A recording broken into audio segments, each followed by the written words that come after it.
You there? I'm here. What the heck? Ugh. She will. So now she's satisfied, right?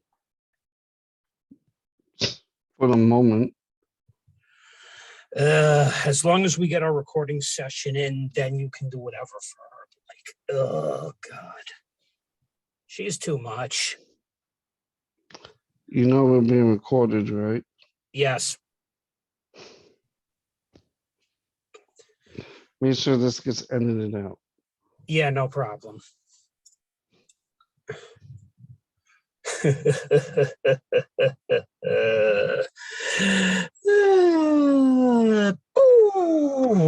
Kill me. That'll get edited out, promise. All right, I guess we say about, should we start on the dot and see if people should we start now or just give it a little while?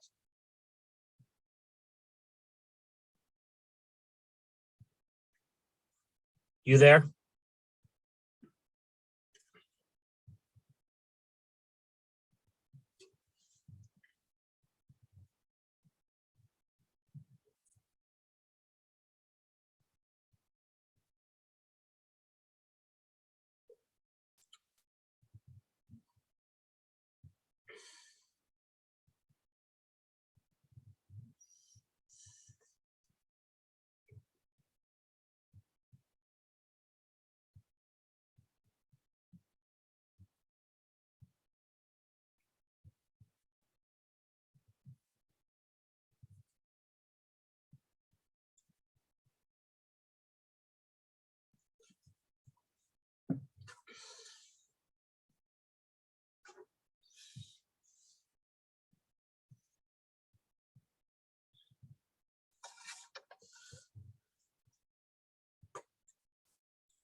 Hey guys, how are you?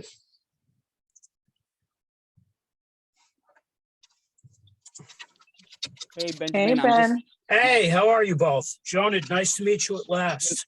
Junaid, but Janayad, my mistake. no, it's all right. Yeah, I'm just setting up. I'm just setting up my camera. But Yeah, that's fine. Give Justin a couple minutes.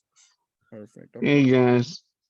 Hey, Hey, so we'll start and we'll see if Allison comes on. That's who I'm involved with in a separate project, which I'm going to discuss during this.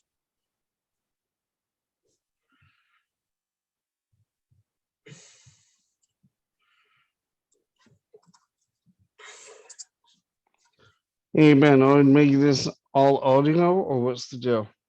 Audio. Audio only. Got it. oh You no, hear but that, okay, yo? then I won't even need to set up my camera. Exactly. Yeah, audio's Diane. The last time I had Diane on to my other format, she preferred audio, which is fine. Okay. I mean, do you want my camera on? I can put my camera on. Uh, Easier, You know at least what? for me. It's easier. yeah, go ahead. And then it's easier to see when people are speaking and stuff. Yeah, exactly. Put on headphones. I do the same thing with headphones. You're probably not the only one, and I got a well-lit library. Yeah.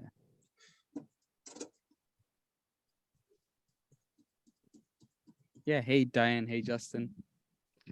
Hey, y'all. We're gonna get started, and then we'll see if one or two other people jump on. Otherwise, it'll be the four of us. All right. So I'm gonna give it 5 count. All right, 5, 4, 3, 2, 1. All right, guys, how is everybody doing today? It's 3 months into 2023. Hope everyone had a really good week because I know I had a long week. So welcome back to today's episode of Opinionated Collective. Today we're going to be discussing basically how do you fix all levels of education and then make a fairer, more equitable job market.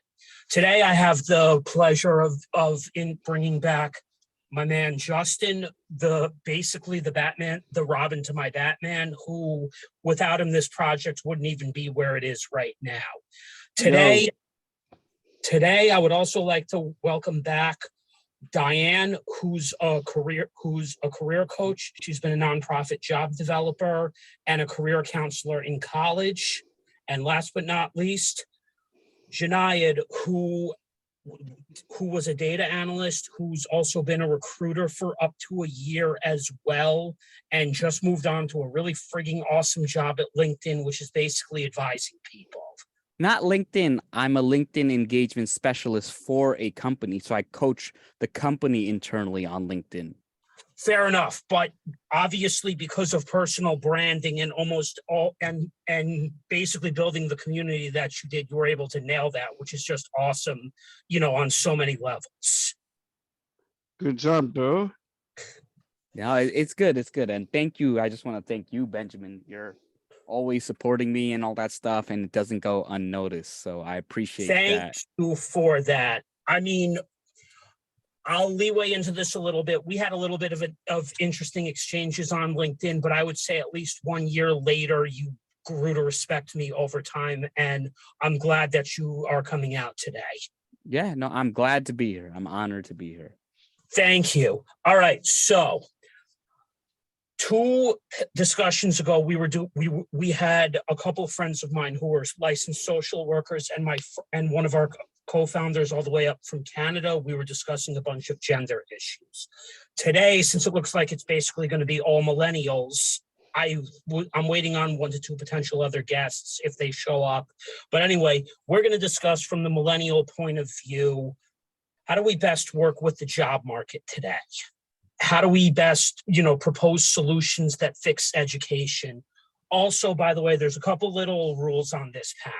So for this particular one, we're going to try our best not to stay away from public policy as much as possible. But because it's education in the job market, let's be honest, there's going to have to be some minor interludes to that type of discussion, just because it ends up getting into public policy if you really think about it right now. So we're going to start the debate with, interestingly enough, a few introductions. Jonaed, tell us a little bit about yourself.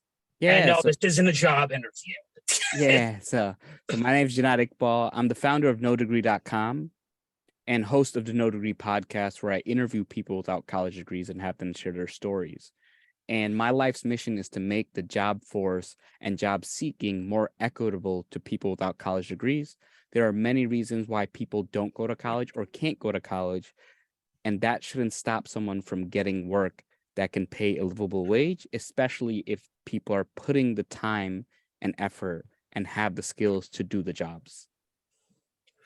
Everyone's familiar with Diane and some of the work that she does herself. And one of those things, once she comes back on, is she supports Latina entrepreneurs, and as well as, in my case, I linked up with somebody on LinkedIn recently who's on the little older. She's on the autistic spectrum, but both of you have some experience working with people on the spectrum as well. So today I thought this was one of the best, panels to discuss what we can also do for people on the spectrum. So before I hand it off to Diane, a little catch up. At the end of 2022, a woman on LinkedIn by the name of Allison Jones, who happens to be a mother, a business owner, started 2 different nonprofits which are dedicated to helping adults on the spectrum with various different things. And since this is the mission of my podcast, she literally reached out to me and recruited me with the podcast to come, join the cause. And it's something that's very important to me with my own podcast right now, is being an activist to a degree for people on the spectrum. We're people too, and we just, we either want to be able to start businesses or we want to be able to seek the best jobs possible. Diane, catch us up and tell us a little bit about your business. Hey, yeah, so my name is Diane again. I've been in the career placement field for 9 years now. So I started out as a recruiter, moved into higher education, worked with adults with disabilities, and have my own business. I've been featured on Indeed's website as a resume writer as well. My business is Maximum Wage, where I get to help plenty of people with degrees or not go to the next step that they want to be in, and how to navigate that even when they may not have a bachelor's or master's or even an associate's degree.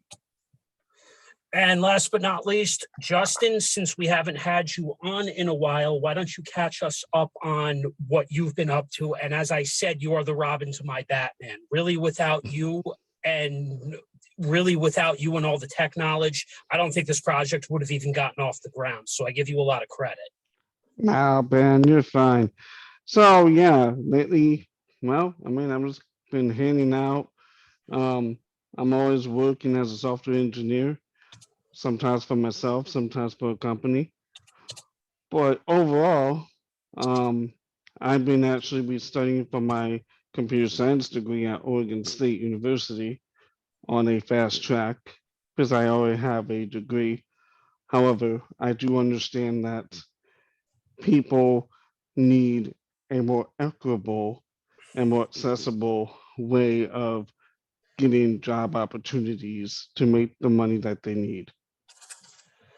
All right. So now that we've all done that, let's get into it. So before we touch college, we're going to start at the most important stages of anybody's life, and that's primary education. So everybody gains a little bit of an understanding. I worked before I transitioned into healthcare, I was actually working in a public school in the area that I live in. How do I pronounce your name again? Jonaed. Since I live outside New York City, the Westchester County school system is a top 25 high school district, set of high schools in the United States of America. I happened to go to one of them in the top 25, which was John Jay up in Cross River. Not John Jay College, but John Jay High School, if you've ever been close to the border of Connecticut. So anyway, back in the 1990s and semi-early 2000s, One of the things that I couldn't really discuss was experiences of being on the spectrum, because it was a little faux pas at that point. There were good special education classes, but unfortunately, this didn't really become much of an acceptable discussion until now, especially be it with how do you prepare students, for a transition, because you can't always push somebody on the autistic spectrum into college. That might not be their best path, even though college is the correct path. So I was working in Hastings on Hudson Central Unified School Systems about 2 years ago and 6 months ago. It'll be my anniversary very soon of when I left for healthcare in July or June. But anyway, some of the things they were doing in primary education, I sort of agreed with, but I didn't agree with. Let's get your opinions on this one.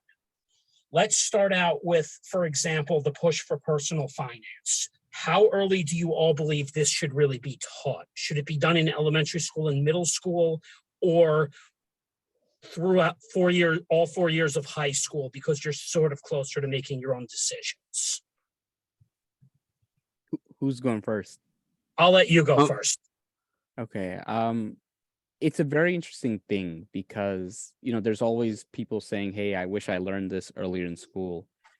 I think it's important to kind of meet kids where they're at, because oftentimes, there are a lot of people who say the things, I wish I learned taxes in school, and and everyone who says that, I always tell them, go volunteer your time and try to teach a high school classroom about taxes and see if they pay attention. So I think it's important to incorporate things at their level, like, hey, how much does candy cost? You have XYZ. And I think maybe it's, incorporated in the math class. It needs to be woven in, because kids do enjoy learning, but it has to be relatable, right? So that's what I was going to say myself, because honestly, taxes, real estate, do you know how not even adults understand these concepts? So Yeah. You're trying to teach this to somebody who's in K through 6, K through 5, and then you're trying to teach it in the middle school, when nobody's going to be able to buy a house until they've been working probably for at least 10 years, or in your case, buy an apartment, even if you wanted to buy something in New York City, because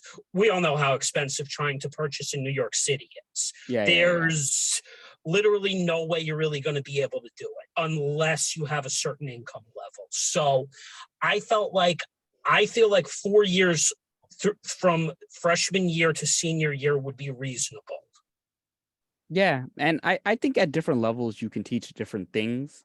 At the kid at a lower level can teach him, hey, if you're playing Roblox, you can't spend, if you have $10, you can't buy one skin, right? You have to be strategic. Maybe you can spread across upgrades. You need to think about the value of time. I think you need to just do it in a way that they understand, that's interesting to them. And it looks like Diane had something to say. Yeah, go ahead, Diane. Oh, no, I definitely agree. You have to relate it back to their age level. I will say probably later on in elementary and middle school, some kids are even starting to get allowances. Yeah. So how are they, figuring out how to not spend everything at the candy store or spend everything all at once? How are they saving? How are they saving for the things that they want that cost a bit more money, and being able to wait, because we have impatience as well. So that can happen. But even if it's a school project where you have a bake sale, and as a class you're trying to figure out, okay, how are we going to spend this money as a class? What are we going to do? So even some of those practical lessons help younger kids as well. Well, yes, if you give them a base, and then I'll let you talk. If you give them an early base with little simple things like that, then I can see teaching it over time, as Jonaed. Jonaed. You can say Jay. You can say Jay if it's Jay. I'll just call you Jay for this one, because it's easier. As Jay said, I agree with the relatable aspect of it. Listen, I wish myself I had learned the personal finance like this when I was in middle school, but then I realized now at 30, my mind doesn't think the same. Justin, go ahead. So I had a different experience. I went through the Solon school system in Solon, Ohio. That's about southeast of Cleveland, around 45 minutes away. I was born in Cleveland, so that made sense. But I remember back in, was it sixth grade? We are our little team, as we called it back in the day.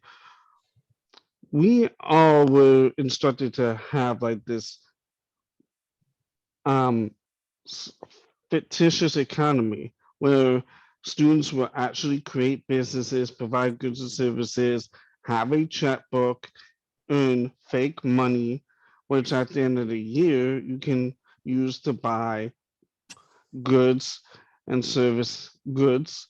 And at the very end of the year, if you saved your money, you can buy things at auction.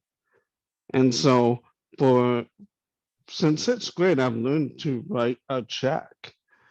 And that has helped me now to understand things.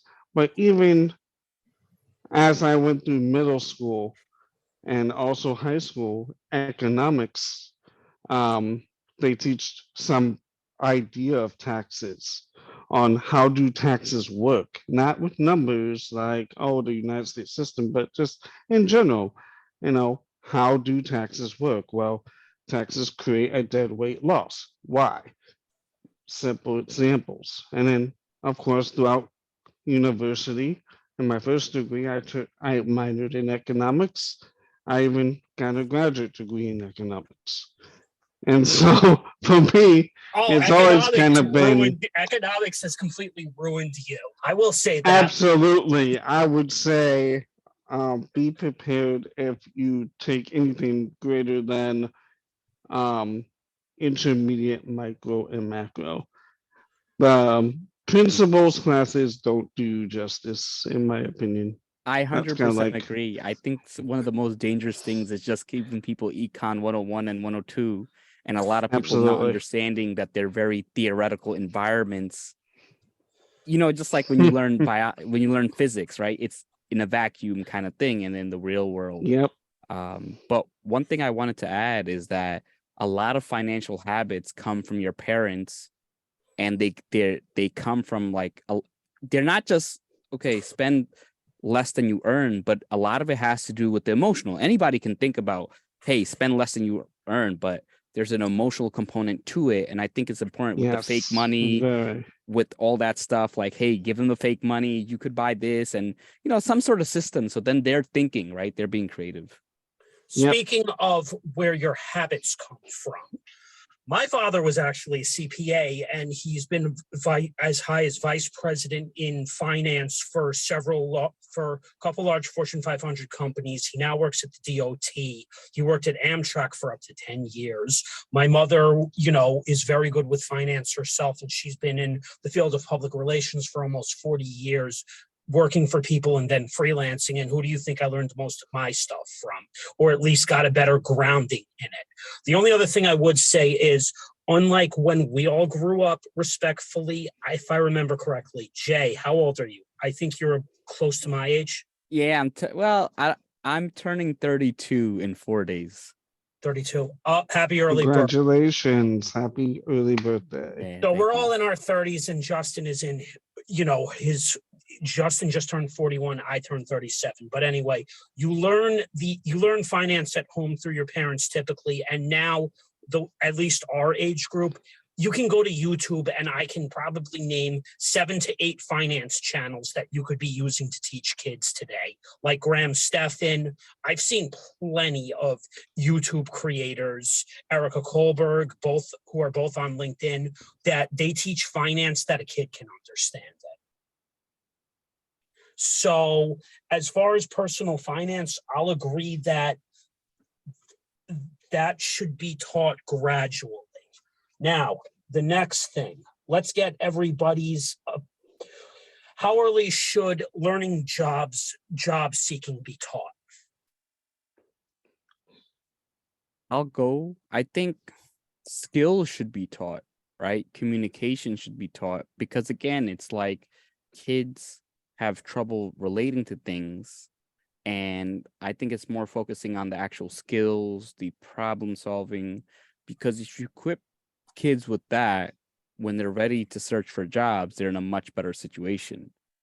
So do you believe, go ahead. Yeah, because what is the kid? They're going to go on Indeed. They're going to learn how to write a resume. I think they need to learn more about, hey, what did you do? Explain what you did. What was the impact of the work that you did? How do you explain and talk to other people? I think those are the skills that are really transferable and are very helpful at that age. The other stuff about job seeking can be very advanced and can be very overwhelming, at least in my opinion. Mm-hmm. I mean, it's overwhelming for talking I college agree with kids. that too.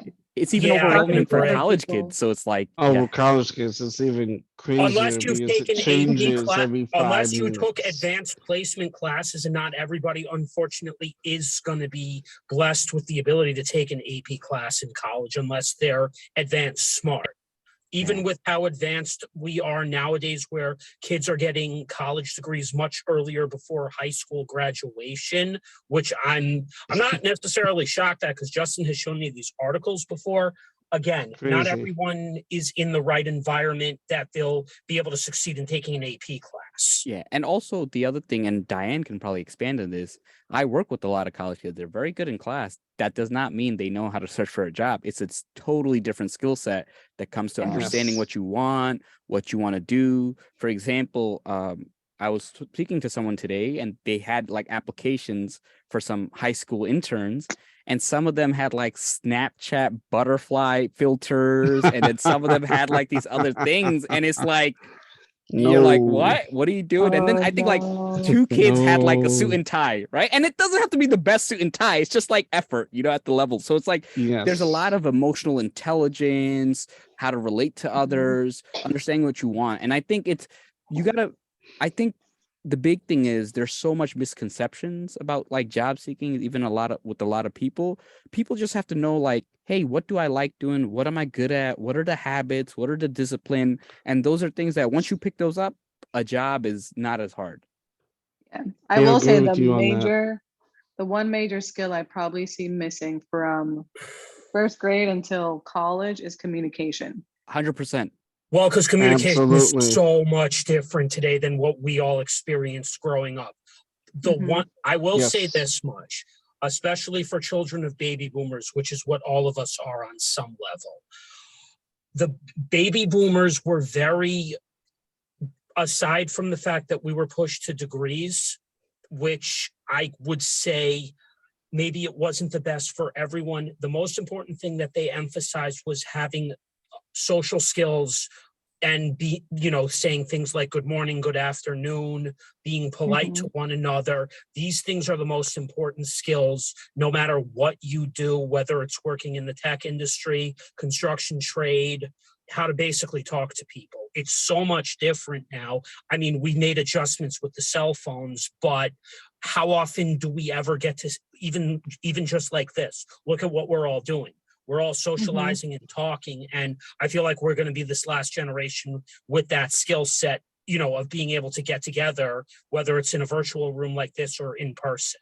Yeah. Oh yeah, no, Diane, go I ahead, told Diane. people go to networking events and it's Yeah. like pulling teeth. It's like, I don't want to They're talk to like, what's a people. networking event? Yeah. It's where you go to a room full of people who are much older than you learn how to talk to them, and then you exchange information.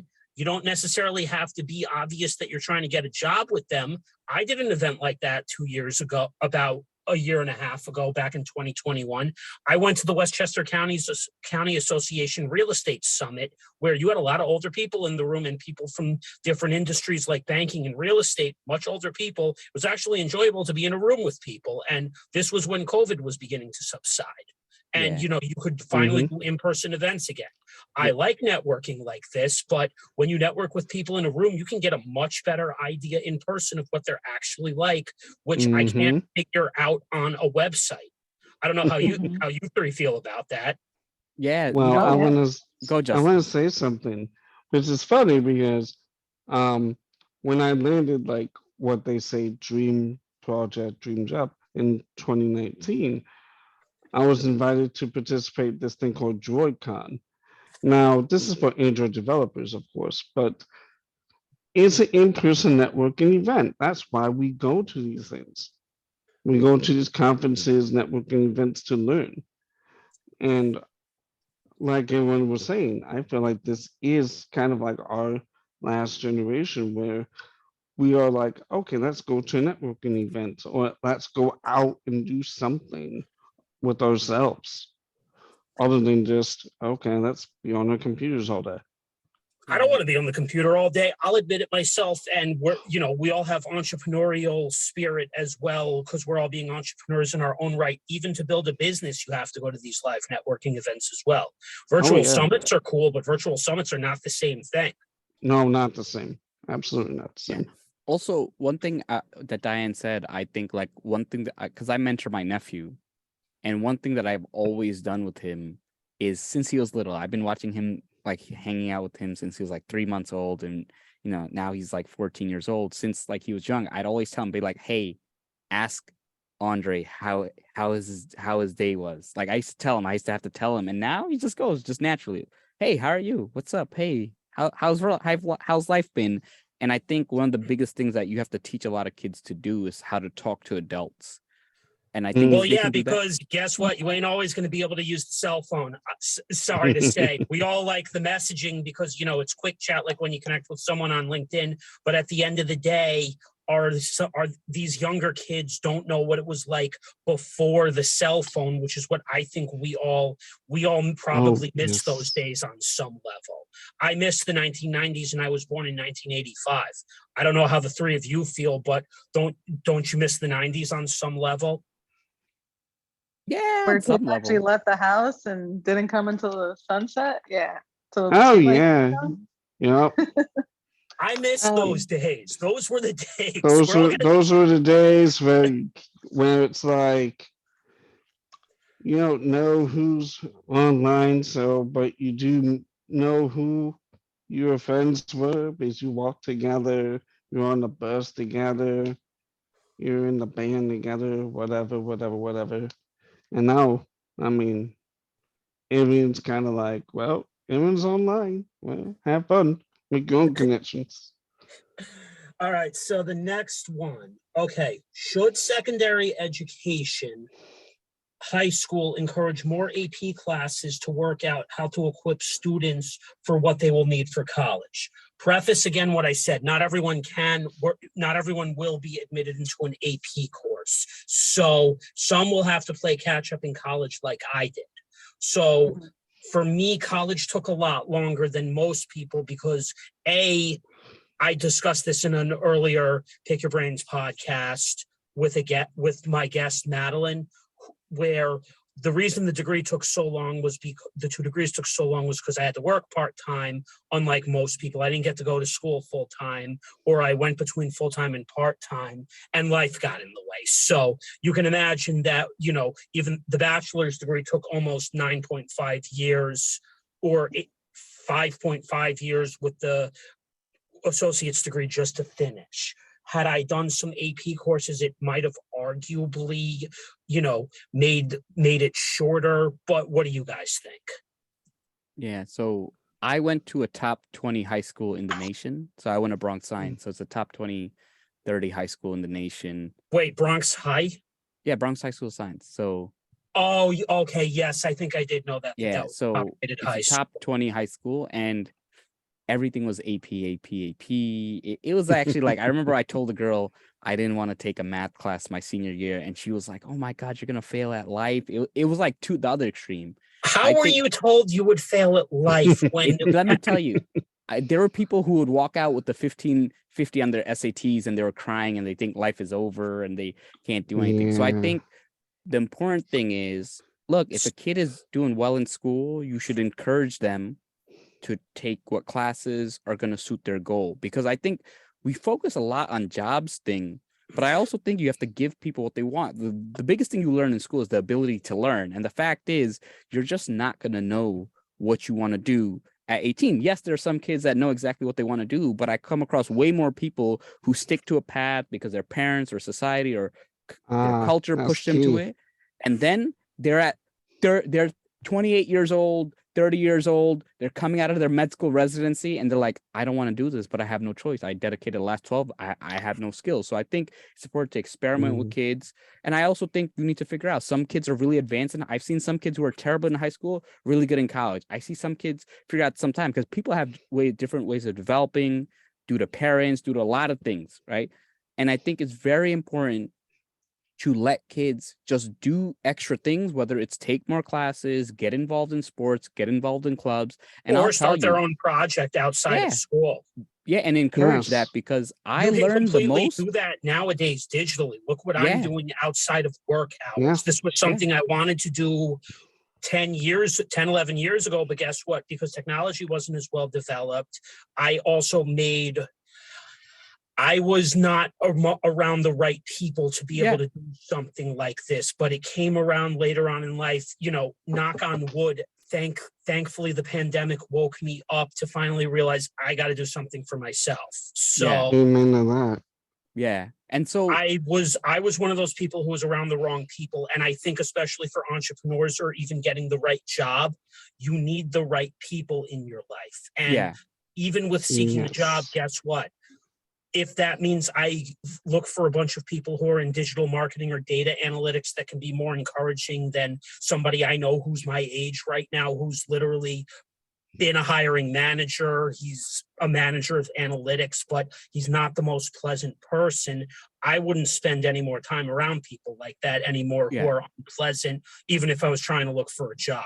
yeah, I think you should have AP classes should be an option, but maybe you should have a public speaking class. Maybe you should have a project oriented class where it's like, hey, build your own app, build a YouTube channel, build a Yep. podcast, do something like that. Because look, there are some kids with ADHD, and the thing with kids with ADHD is they struggle in classes that do not interest them. So if the only options are AP, but they really like podcasts. So it's like figuring out all the different ways that you could give kids access to. For me, I was captain of the wrestling team. If I could have wrestled more, I would have been way happier. And I learned more through wrestling than I ever did in a classroom. So I there was needs to just okay. Go ahead. Go No, ahead, I'm done. Diane.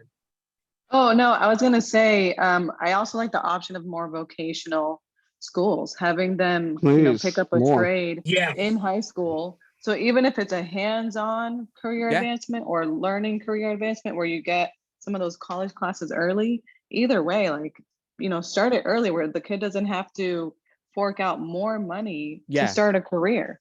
Yeah. And like, for example, That there's a bridge. program called BOCES out in Westchester. We had BOCES, and you know what's funny? The only thing I want to say about BOCES, when we were all much younger, BOCES didn't have many options outside of construction. And Now they have a lot unfortunately, more.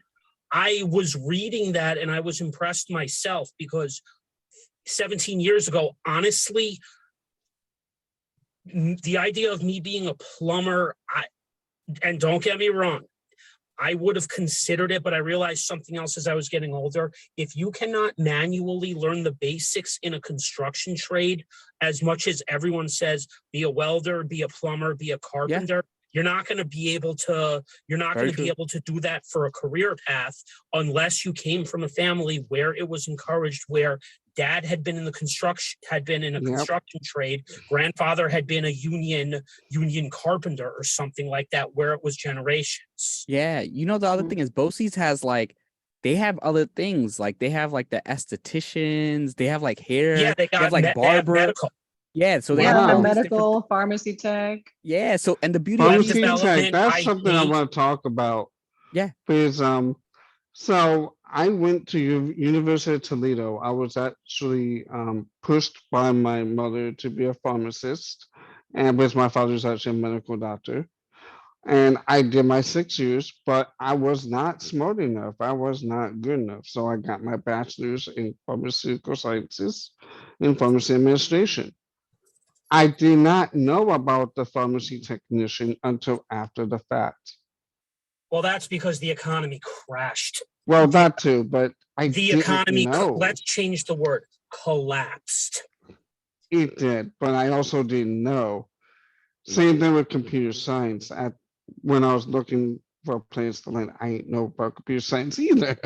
So, but because I didn't know that I couldn't have gone to pharmacy tech school and got a certification to get that job. After I finished my degree and I found that out, I'm thinking, wait a minute, why did I go to college if I can't even get the job I was trained to do, but to get something that is that actually pays okay money. Mhm. What I needed is the certification, but that was not pushed. Yeah, I mean, The I will say our degree, parents typically push, yeah, get your bachelor's degree. yeah, Most of our parents do. Maybe yeah, as millennials, as we get older and have, our own kids, we might not push it as much. Definitely, but our parents definitely said, this is the way to get a career. You have to go to yep. college. Yeah. And But now it's look at not the me. best, but now it's not the best path for everyone. And No, honestly, even not, myself, nope. I don't regret it that it took me 9.5 years to finish my college degree, because one of the best things as a business student that I finally learned was one of the things that I finally learned, unfortunately, was when I could understand college from the aspect of a business major, it to a degree really let me down, because it's like, so the first time around when I didn't understand this, now I understand why, but now I'm a little upset about why did I choose the degree that I did instead of maybe learning up some tech skills. But for me in 2004 and earlier than that, tech skills was not pushed. But hey, now a decade later, at 37, I can finally say this at the very least. I'm picking up the tech skills through doing something like this right now. And I can't say that I don't regret it, because doing all this allowed me to meet you guys.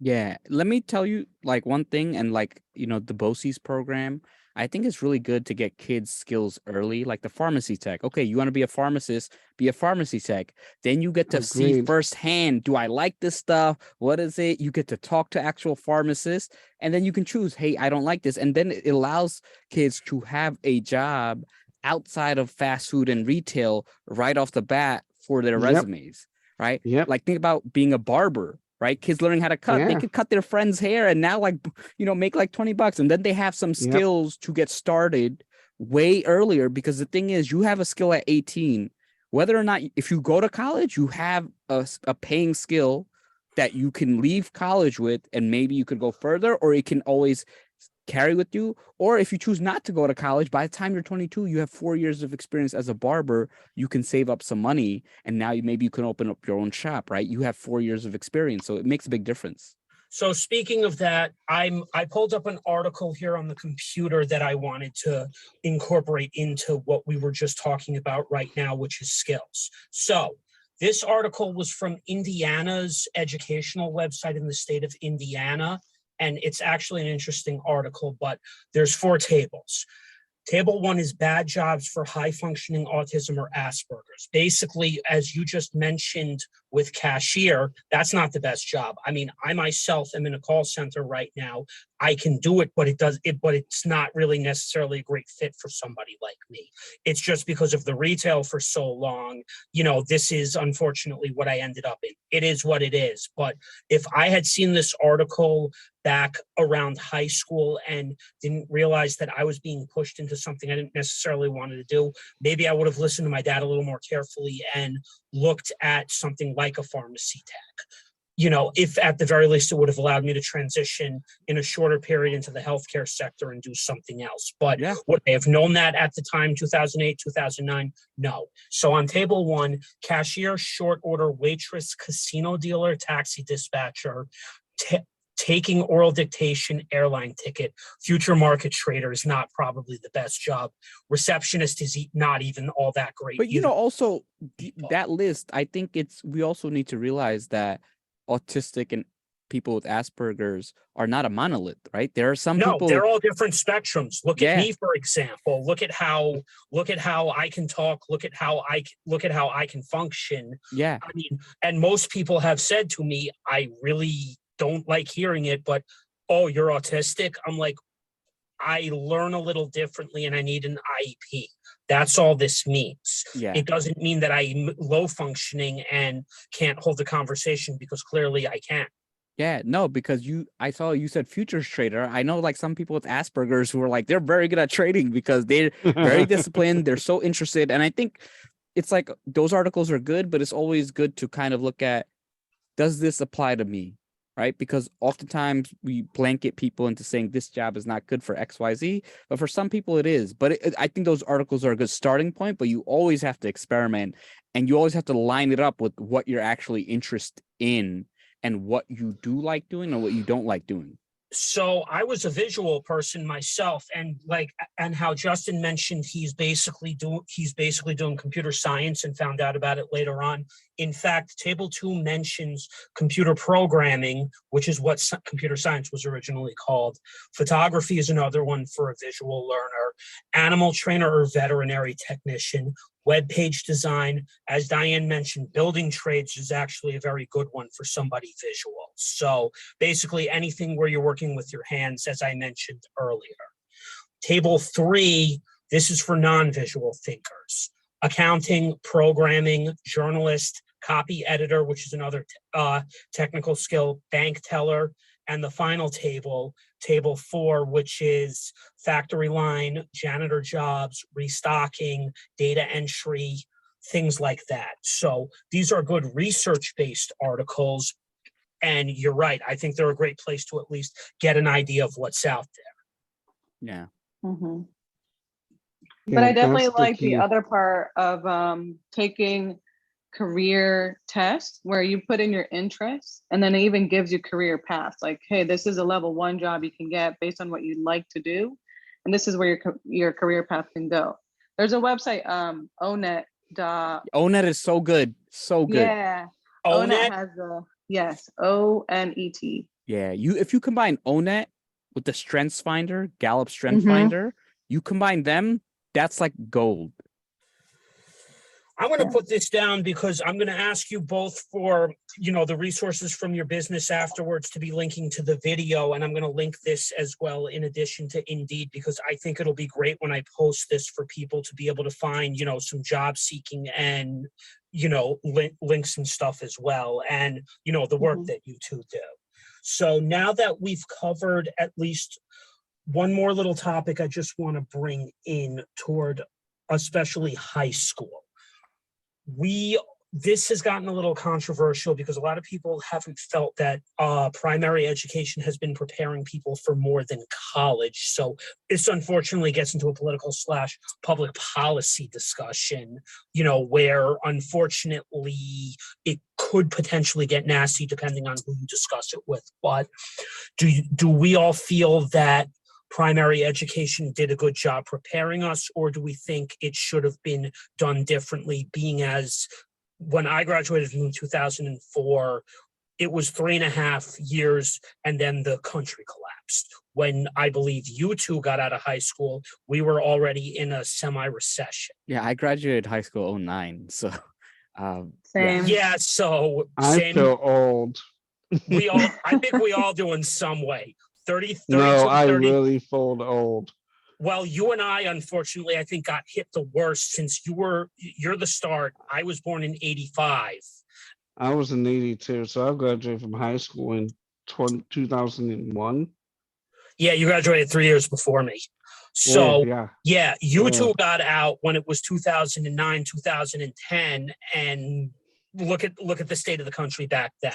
Yeah, it was There's been arguments that primary school didn't prepare us all that well for anything more than college, but the way the economy was structured, before 2009 and then what it started turning into, I don't think you can really pin that on primary school. No, you can't. And you here's really the thing. Can't. Here's the thing. I have friends who are teachers. I'm an assistant wrestling coach. I deal with kids. The big thing, no matter what, public policy can never fix parents. No. And the big issue that's true. A lot of teachers face. I'm gonna say something about that, but you go first. Yeah, the big issue a lot of teachers face is parents. Like they're like they said during the pandemic, it got easier because parents saw how hard it was to teach their kids. And now it's, a lot of time people think like, oh, it's your job. But the fact is, teaching is only a supplement to the household. And then the thing is, think about it. If you always see it, and it's going to depend because public policy, like New York City public schools is very different. I went to Bronx Science. That's different. That's very different from a Clinton High School, which is literally a 5-minute walk.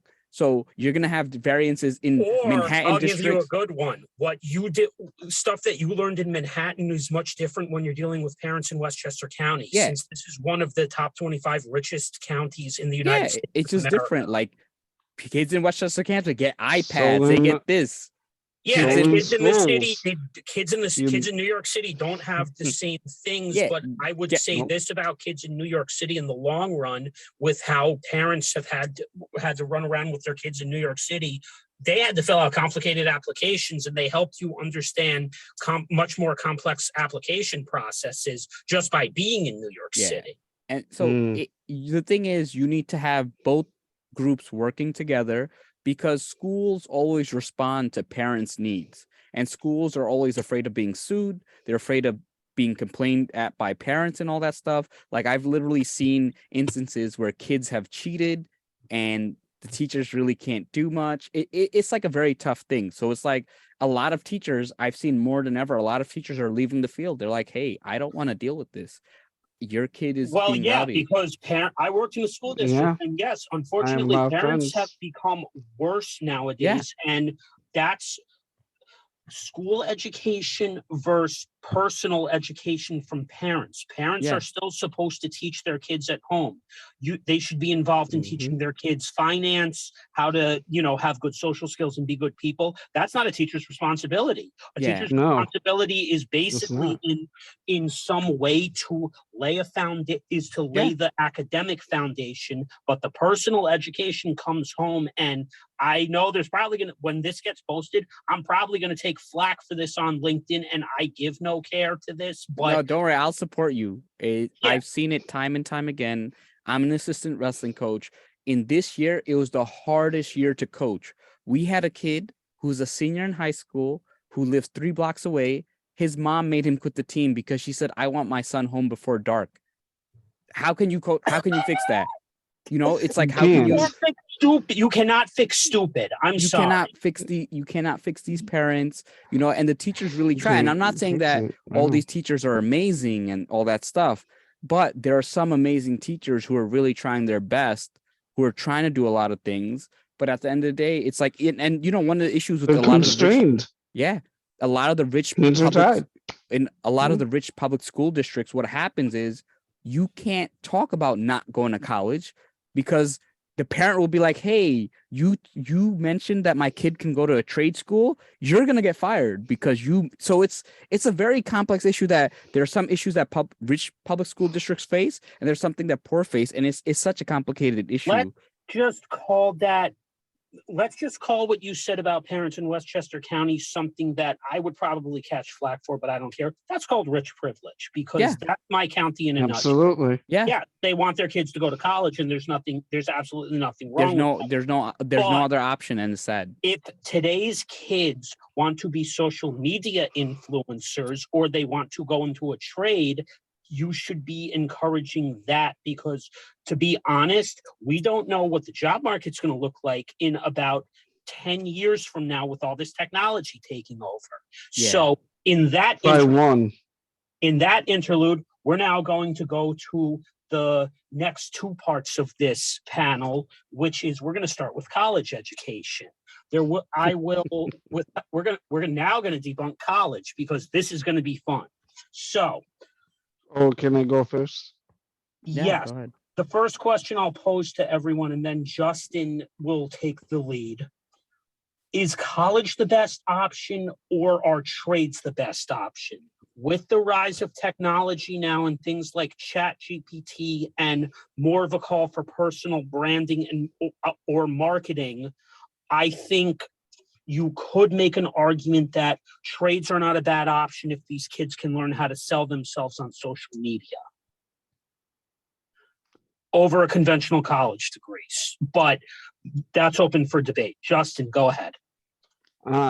So, in my opinion, with the rise of technology and everything going on right now, I see it as trades will eventually equilibrate to a college degree at some point. I mean, even now, But like, you make so much money. at some point, as in between now and now, plus 2 years, because it is now. But let's be honest, it's still a little bit of just a bit more. And I think what needs to happen is we need to actually sit down with everybody who's graduating from high school and say, hey, let's give you the full menu of options. Let's break this down. Do you want to do 2 years as an associate so you can explore? Do you want to go into a trade right away and learn a trade? Do you want to go and do some other alternative and then support that? All right, Diane and then Jay. Yeah. To be honest, it depends on the career field, of course, but I will Yes. say that trades actually matter more to employers. If you see any job posting, it says bachelor's degree and. So it's always, Yes, they and want that that's true. experience. They want it. Yeah, Yes, if they do. anything, an internship almost has more value than a bachelor's degree Yeah, now. it does. I agree. Or The look key at is what how I'm you get one. look at And what where I'm do you get doing, one? for example. Eventually now, besides two things that I want to do. First, I want to sell services now as basically a podcast pre and post producer, and that's even technical in itself just because I've already been doing this for a year with content writing. And even this has turned, this started out as to a degree you could argue hobby, but most people are making money off their hobbies or interests nowadays. Mm-hmm. And even this could even be looked at as a trade in itself, which is writing, producing, creating content, podcasting with it, editing. In fact, one of our other two founders with me and Justin on this is himself a freelance editor. So in the entertainment business, especially, editing is a trade too. Creating is a trade too. Self-made trades. Yes. Yeah. But I do Jay, agree with Justin too. I like the options of here's a trade, a certificate, an associate's, and then even possibly having the employer, tell you, okay, hey, if you want this promotion or if you want to, this kind of salary increase, we want you to go back to school and we'll pay for it. That's That is a critical. better Be clear. They need to That's be clear on that. critical. And actually, I do want to say something. The reason you're seeing statistics where a lot of people, I found an article speaking of this.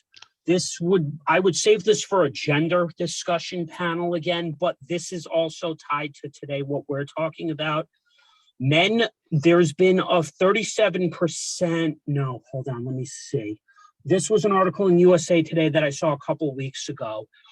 17 to 20% of men are dropping out of college nowadays, and there's a higher push, where women with degrees and higher degrees are now finishing, where men are dropping out in their prime working years from anywhere between 18 to 54. And I don't know if this is being noticed by anyone, but that's a reasonably high statistic to see people dropping out of college like that, who are probably potentially hurting their career prospects. I'm going to push back on that. So my answer to whether you do a trade or a college degree is you figure out what's right for you at this point in your time. Precisely. Like it's different for everybody. Sometimes for some people, it's good to go to college at 30. Some people it's good to go at 26. Some people it's good to go at 45. Some people it's good to go in a trade. There's no right or wrong answer. You have to evaluate your options and see, am I getting a scholarship? Do I know what I want to do? What's the career path? How long is it going to take? How much time? Am I good in school? Am I bad in school? Right. And then the other thing is you're talking about people dropping out. But again, it's why are they dropping out? Yeah. That's the critical thing. I think the biggest thing is cost, because part of the reason even I had here was the reason that it took me up to 10 years. I had to move out of the area when I was close to finishing my degree, and then I was delayed 3 more years when I moved back to be able to go back and finish the degree. But during that time, it allowed me to finally get a better gauge of how I would eventually be able to get hired. And that was that I did need to go back and do internships. So I had to take a gap myself. And honestly, there was one big regret I had. Going to college in 2004 at 18 years old, which could have waited 3 years, because I like what you just said, Jay, which is I shouldn't have gone right away. I should have waited, seen if I could get a job, because even now where I work currently, to become, for example, a data analyst, you need the technical aspect of the job. You also, need some experience within the industry as well. So I'm thinking I should have waited a couple of years. Yeah, Personally, so I it's should have waited a year myself. yeah, So to actually know what my options are, because yeah, honestly, I didn't really know all my options at yeah. 19. I just No, most didn't. people don't. People don't know at 30 what their options are. So Diane works with graduates who don't know what their options are. I finished college at 34 and I didn't get hired in healthcare until literally Oh, 2021. Yeah. Do you wish you took a gap year? Gap years are so important. But a lot of people don't have the privilege of taking a gap year. that too. That's true. Yeah, That that's too. the other problem, because some people got to That's work the to other support side of it. Yeah. themselves. Yeah, like Or if they're married, they have to have a spouse who's willing to support that. yeah, That and too. a gap year. Look, let me tell you, all the kids I know who took gap years, not all, but a lot of them are rich. Like for me, That's true. a gap Yeah. year is me not earning $50,000 to You're not $80,000 1 year. That's a big difference. If you're That's a rich and your lot. parents have a house and all Yeah. that, it's not a big deal. But there's a lot of reasons that things are changing, because I know some people drop out, they go to a boot camp. Some people drop out I've done boot cause. camp. Some people drop out because they got a job. So it's like, why am I going to go That back? too. I'm already making this. I don't need the degree. So I think it's a very complex issue. And the other thing is the value is a lot lower than before. Like a lot of people are going Oh, in and they're not getting the seriously, it same is. value. And sometimes they may figure out. So I think you have to always look at these things in a holistic view instead of saying, hey, people are dropping out, that's bad. In some situations, it's good. In some situations, it is bad, right? And then the other thing is maybe they're not getting the support, because I know people who are neurodivergent sometimes don't get the support they need. I know a lot of people who have That's sleep. the biggest thing I want for to say something about that. yeah, and then I'm gonna Because yeah, so real quick, so yeah, I did my bachelor's, yes I did a master's, and then I went into tech. Then I had some jobs before I'm starting going to CS thing. But right now I'm not really being supported on this. It's making it a little bit difficult. Um and yeah, I mean, different points in my life, why didn't I do this? Why I didn't do that? Well, I just responded to what was happening in the job market in my current circumstances. So I understand, because I did boot camp, I did corporate training, I did some community college, I did. So I kind of went through round robin here. And now I'm understanding what Jay is saying. Mhm. so am I. And actually, it's funny because my mother supported college. My father didn't, because, he's an accountant. He cited the high cost of it. He wasn't necessarily wrong all these years later due to the way the loans are structured, but he didn't have a solution himself. The thing with my parents that was noticeable. I've told Justin about this, so I'll mention this to you too, is for somebody on the autistic spectrum, neurodivergent, support is the most important thing. You need both parents to either, if they're divorced, be together and, at least helping the child make the decision that's best for the child. Or you end up, in their case, arguing, bickering back and forth, not liking each other. And then I had to make all my own decisions, which unfortunately wasn't, like Justin, met with the best support. Mhm. Do I regret it? No, because, they weren't going to come into the middle. So those decisions had to fall on me. Even if you're going into any career program, what is the support from the school as well? That too, that plays a huge role. Anything I would like to Huge role. say on that you just mentioned, that this is where I think statistically a lot of people are getting sketchy with colleges nowadays, is because they only give you support for maybe long enough until you get an entry-level job. They don't do it throughout your life. And Nope. one thing I do want to say, and I hope you two understand this, I think the work you guys do is great to support career professionals post-college, but colleges really messed up by not providing lifetime career services to their graduates, and they really should.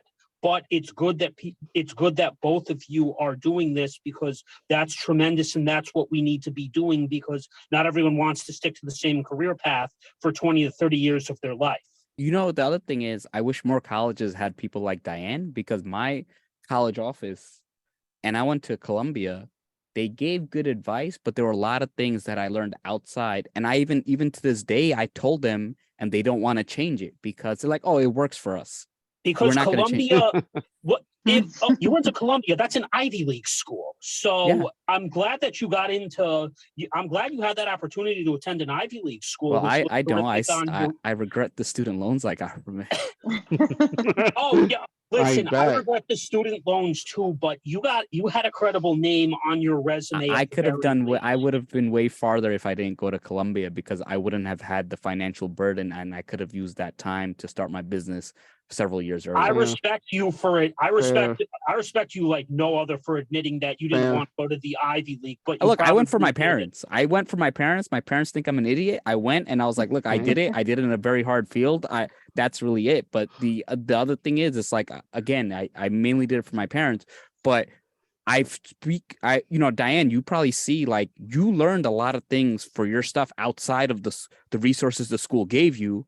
And you're Mhm. probably training a lot of the other things, because let me tell you, I went to Queens College undergrad, the person, you go to one of the directors of the head of the career office, on her LinkedIn, she says, oh, if you're a Queens College student, do not connect with me unless we work together.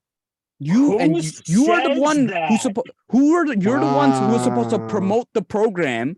You should have a freaking ton of things, so people message you and are like, hey, I need a student for XYZ. So you have to understand that a lot of colleges will be behind in these areas. Like, how many colleges really know LinkedIn? They give you very generic advice, right? They've never used LinkedIn Yep. Recruiter. They don't know about profile optimization. And these are things you No. learn outside. So it's like, I think it's, I'm you learning want through colleges boot to help, camp. but at some point you can't rely on, when you're 40 years old, it's like, is someone going to have the experience? They have more entry level getting your first job experience, not necessarily, unless you meet someone like Diane who does it on the side, but most people don't do it that way. Yeah. No, Would because you say that you should they're talk? stuck in the 20th century. That's a big public policy and college problem. Is we need more thinkers in the 21st century that understand 21st century challenges. Now, I said I was going to try my best to stay away from politics, but since there's a portion of public policy that's very important in this aspect, let's see if you all agree with this. When the president of the United States is 80 years old, this is way too old to be leading a country with 20th century ideas for 21st century people. We need 20th century leaders that understand what our struggles and issues are leading our country. So, it's interesting. Congress is like the oldest it's ever been. And you know who I'm going to blame? I'm going to blame my generation, because we don't vote. If you look at voter participation, some of us do. vote. But if you look at the stats, yeah, we have a lot. The stats were freaking depressing. It's depressing, because I vote in local elections, and I vote in local elections too. And I'm going to be honest, especially with our state, Jay, our state is the biggest clown show of government put together. No, you know what? I'm not even going to say that, because you only know, we only know our state because we live in it. But every time I read about any state, multiple states, I can tell you everywhere it's a clown show. It's just like a clown show. And the sad thing is, I think we as millennials, because again, politicians only care about the demographics that vote for them. So if they see, hey, majority of my, like, the people above 60, because you'll never get something like, hey, you need to retest for your driver's license if you're above 80, because all these 80-year-olds would throw a fit, even though safety reasons. So it's if we want changes, we have to go out there and go to the polls, and we have to affect local policy and get involved. If we don't do that, it's just not going to happen. And that's the reality. That Mhm. I will actually True. agree with, because we have bright thinkers in the millennials, but unfortunately our generation, when they don't vote, is basically now letting somebody as old as Chuck Schumer still keep his seat in the Senate, or some now, unfortunately, look at the mayor of New York City, 60, look at the governor of the And state. 60 is not even bad. You know, the funny thing is 60 is not even bad. But he's, if I can be completely honest with him as mayor, it's the way his policies and his past work experience, which is not necessarily catered to somebody like you or younger demographics. But look, remember, he does cater to an older demographic, and that's who votes. You know, my friend ran for he ran for a local district, and he said he only 11% voted. He only needed only 11% of the district voted. He only needed like 11,000 votes out of a district of like I think it was maybe over 100K. And that's a sad thing, is that people don't get involved, and you can't have change if you don't get involved. It's as simple as that. Well, and Mhm. speaking of change, there's an article that Justin just brought to my attention today that's a little interrelated to education and public policy, but in California, a state which is historically a progressive state, Oh yes. they don't now they're being the biggest of dummies ever and banning remote degrees so they can have people in person. You know, the thing is, But- I wouldn't necessarily even blame a state, because a I lot of don't blame the state politics, either. is influenced by lobbies. So I know Yeah. that. you know, I so it's like the actually school lobby. I had Mhm. Damarie Bonilla Rodriguez back in September on my podcast, who was a social worker with who worked as a registered lobbyist. Yeah, and it's But here's the thing. New York City, hey, there's a push back to office. Why? There's a strong real estate lobby. There's Yep. no matter whatever it is, it's Louis not even like Louis Rossman from Rossman Repair Group, who now lives in Texas, has been on YouTube for 10 years, and he literally has revealed how annoying lobbyists are. yeah. It's And remember, just lobbyists so are And they sad. have because the big bucks. remember, it's not even the lobbyists. Lobbyists are doing a job because they get paid because someone has It's an the interest. big So again, bucks. Yeah. and it all goes back down to, if we voted, because why do they lobby? Because lobbying impacts donations and all that stuff. If we voted in large numbers, it doesn't matter how much they donate, they can't impact Mhm. public policy. But because elections are decided by 1 or 2% of people who vote, and so I think the only way to get around lobbying is we have to, like, as millennials, Yeah, like, get involved. we have to Vote start as a block. educating. Yeah. We have Yep. to start educating and voting as blocks. Yeah, So- and you know, because one thing that I learned about politics is, doesn't matter which party you are, you could be the devil versus the not devil. You'll Exactly. win 51-49, right? And then Oh, maybe yeah. you'll get a third party. But the thing is, at how it works is, they have a list of everyone who votes and the demographic. So they'll know, like, hey, this person, this ethnicity of this age has voted, right? And they can run statistics to figure out, okay, these ethnicities and this age group votes a certain way. Once they see that third parties start getting 1 to 2%, 3% of the vote, they realize, oh, we got to pick up a newer issue that they care about because they're voting on Yep. this. So again, it's one of those things that Let's look You at have the to- state that Diane now lives in and Justin now lives in, which is part of the conservative part of the nation. And sadly, they pick the frigging social issues to try Don't to ask. basically get people on. Oh no, don't do this. Yeah, don't do I'm this. not Don't gonna do it, do this. Ben. Look, I'm I throwing kept you it guys as- under the Don't do it, bus, Ben. but it's Look, true. I kept it as, Don't hey, do look, it, go out and Ben. vote, get involved, start doing things. If you want change, you have to go out there, get there. But Exactly. it's just tough. And I think I see a lot of Mhm. young people, they'll complain. You ask them, do you vote? They're like, no. When's the last time you voted? Oh, you know, maybe they'll vote in a presidential election or like a mayoral No. election, but No, they don't do the local vote. ones. No. But You gotta anyway, vote. so anyway, the next topic is Justin and Jay both hinted at boot camps. So I have Boot experience with that one. he'll give us a little more background on it, but what I'm going to say is I've been doing research in my spare time, and I'm seeing boot camps cost almost just as much as a semester in college. When the idea started out as a good idea, because this was a millennial idea, but now I'm not sure, because I feel like some of them are getting too expensive and it's turning into a No, I dumpster agree. fire. Look, It's turning Joey, into I a think- dumpster fire. It is. So I- whichever boot camp you go to, look at the results. Talk Yeah. to the career Yes. coach, not the admissions person. If No, you want Yeah. to know what no. the market is like, I teach at a boot camp as a career coach right now. Okay. Which One of boot camp? my it is with Evolve Security for cybersecurity. Oh, that's probably a good one. cyber. Cybersecurity is a That good may area. be actually a Yeah. decent one to do. So Um, one of my students just graduated. She got a job offer making 82K. Cyber. Right after. Did she have Great. Network Plus, Security Plus? No, she hasn't gotten her She certifications got yet. nothing. Wow, She that's Oh, good. she that's just fantastic. graduated. Yeah, That's good. awesome. And she was in a completely different field before, no experience in IT. That's So great. when you have that kind of boost in salary, Yeah, that kind that's of worth boot it. camp does help. But it, Yeah. yeah, That it depends on- helps.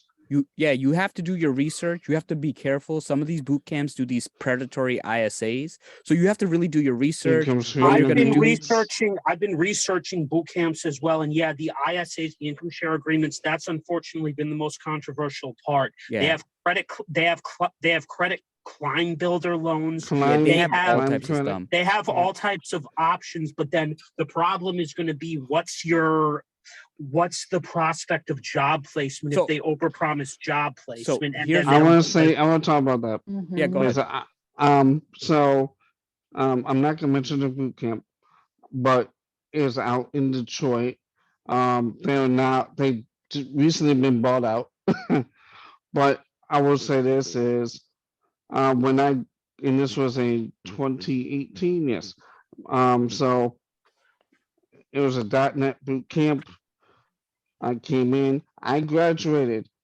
I even got a medal. It was a power group honors. We did a great project. Oddly enough, despite best efforts, no job.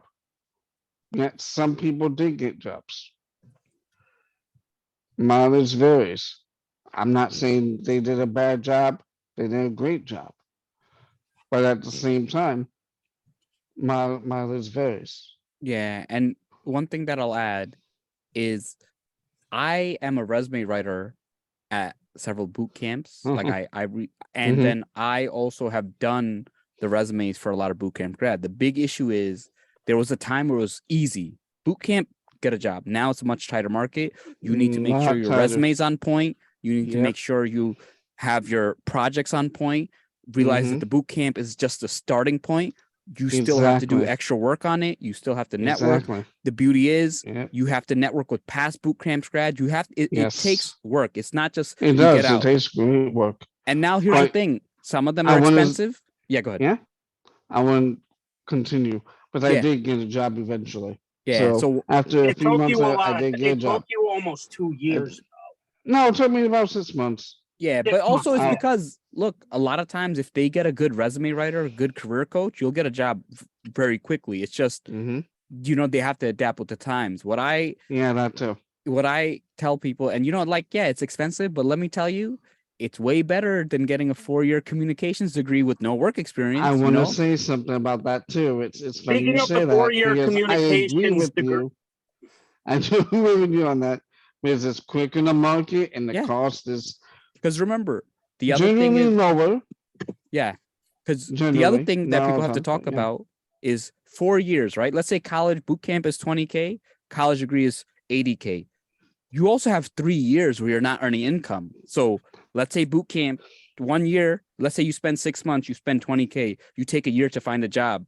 You're still 60,000 Yeah. ahead and 2.5 years of Yes. income ahead. So you have to really think about these Right. things holistically. Yeah, think about that. Yes, agreed. And then you're agreed. competing with the college grad, you're 2.5 years. You can start from an associate, you can get a middle title, right? You're no And longer entry level. That's the key. So That's the it's key. There's a bridge. And that's another thing we need to talk about. How can we utilize boot camps and things of that nature as a bridge toward, say, either an associate's or credit toward, say, that CS degree or the IT degree or that certificate. yeah. or I in think my case, it would University be of a certificate. Seattle, I think Seattle City University does that. They actually have a boot camp for a quarter, and you get 6 quarter credits.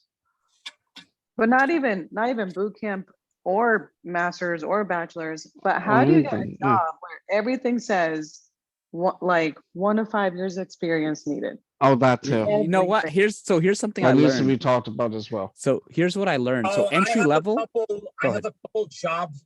I have two jobs that I want to pull up. Speaking of the experience, so let's dive into two different, a data analyst and a project manager, and let's have a little fun with this about how idiotic the system is right now. So speaking of that 1 to 2 years experience, Northern Westchester Hospital or Northwell Health, which is right by Optum where I work. Basically, I'm using Northern Westchester. So if you want to be a data analyst, they're asking for a bachelor's degree right off the bat or a combination of education and related experience. What kind of bachelor's degree? They don't say, they just say bachelor's. Oh, well, Okay, okay, that so I too can be- works. I decent. hate that. It's like I choose can the be in thing. Why zoology. require it? Computer science. I get these every single day, and right off the bat, it's computer science degree or related degree plus 5-10 years of experience, and they're like, junior level positions, and they list all these technologies they expect you to know. When And in fact, I'm most of doing those the calculation in technology, my head, and I'm like, wait, some of this stuff may or may not even exist 10 years ago or 5 years ago. and that's the problem to the people who are probably writing these job descriptions. I feel as though when they're writing these job descriptions, it's Copy and based, paste. So not copy paste. It's supposedly their wet dream of a candidate. you know what it is? I tell Mm. people. So here's one thing that I learned actually from a TikTok video. Entry level does not mean entry You level make and no. hysterical TikToks, by the way. Thank you. I have to comment to you Entry on level that. doesn't mean entry Jay. level. That's true. I died when I saw your two TikTok reels, Jay. Yeah, no, I mean I like having fun, but entry level, what entry level means is it's the lowest in the job family.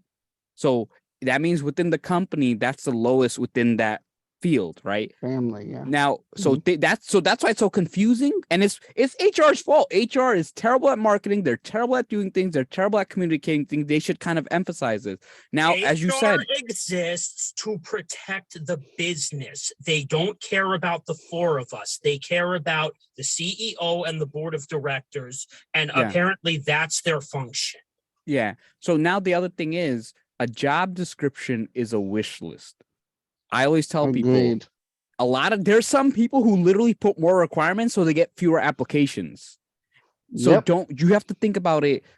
I always say aim for 70% around there. But now, and here's what you have to do. That's a good one. You're going to grow into the role. Yeah, you're going to grow into the role.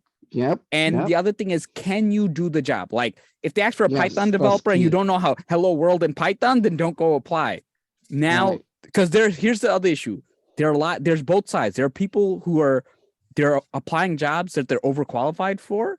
They need to shoot a little higher. And then there are other people who don't have any skills. And it's like, look at 50 job descriptions. If you're looking for a Python developer, look at 50 job descriptions. Look at what they're saying. Do you have those skills? And if you don't, take some projects to make up the gap because you can do that. So you have to think about, and just remember, you can volunteer. You can help a business like a startup. Find ways, get creative, create your own experience, and you can get the jobs. Work on your resume, highlight those things, network, work on your LinkedIn, and you can get it because people have to start somewhere. So since you just gave me the perfect leeway into the person who was supposed to come on today, I guess she ends up having to do something else. But the founder of this nonprofit that I work with, Minds of Light, her name is Allison Jones. This is a startup opportunity with a nonprofit that she approached me last year, asked me to come, bring my podcast and market them. And so I'm doing some things to help them from the ground up right now. But one of the things that she learned over her business failures is that, like we learned, the three of us, and I'm teaching Justin, is branding and community are two of the most important things that can also help you in your career. So right now I'm learning how to write a grant. I'm doing some basic analysis for them. I'm doing project management, and I'm also going to be migrating my content podcasts over to their website as well as to my own personal website, and she has a huge network of people that she'll be introducing me to over time virtually. But, this could either grow into another income and job, or worst case, it's a lifetime membership with an organization that can look out for me in this aspect, as somebody on the spectrum, because she's on the spectrum herself. There you have it. And that was an opportunity that all I had to do in terms of something we all feel strongly of with personal branding is I really put myself out there on LinkedIn. And that's something that I think a lot of people probably aren't really doing enough of today. I don't know. How do you all feel? So I will say personal branding and even true networking is long-term. So it's hard for somebody that's like, I need a job, I need to put food on the table, to really take advantage of that if they don't already have that in place. Right. It takes time. But as far as getting quick experience, which a lot of people want in order to get one of these so-called entry-level jobs, there's also micro internships. So you can do an internship for like 2 to 3 weeks. There's even some as few as a couple hours that you can add to your resume as well. There's 2 sites that I know of. Parker Dewey is one, and then there's this new one called The Forage, where you get to do virtual internships with top companies or virtual experiences. What was the other one? The Forage? The Forage. So like Forage. I saw one yesterday. MasterCard is doing an online virtual experience. It's like 5 hours long for a cybersecurity engineer, for example. And that's something that you can then see what's internally going on at MasterCard for that career path. And then you can even use that as part of your job search. In fact, I need to go back on the Forge. I might need to start adding some of this stuff to the video and then into my own, life as well to look at some of this stuff. Yeah, no. I like what Jake was saying, like volunteer, like take an hour a week. It's not that hard. And you could volunteer 1 day a week, put on your resume. They don't need to know how long you volunteered. Just get some accomplishment. That's true. Use it to start networking. Volunteer for your friends. Like, I'm going to tell you, I do a lot of resumes for rich kids. All of them work at their parents' office. All of them. Like, that's their first experience. So they go into college working at their parents' office, and they're ahead of all the kids. Go find a friend. And what Diane said, like that networking, look, the personal brand is something that adds a different dimension, and it's very helpful, and it's all that. However, you don't need a personal brand to get a job. If you go on LinkedIn, look at people who work at Google, Microsoft, Amazon, majority of them don't have a personal brand. Majority of them are not active.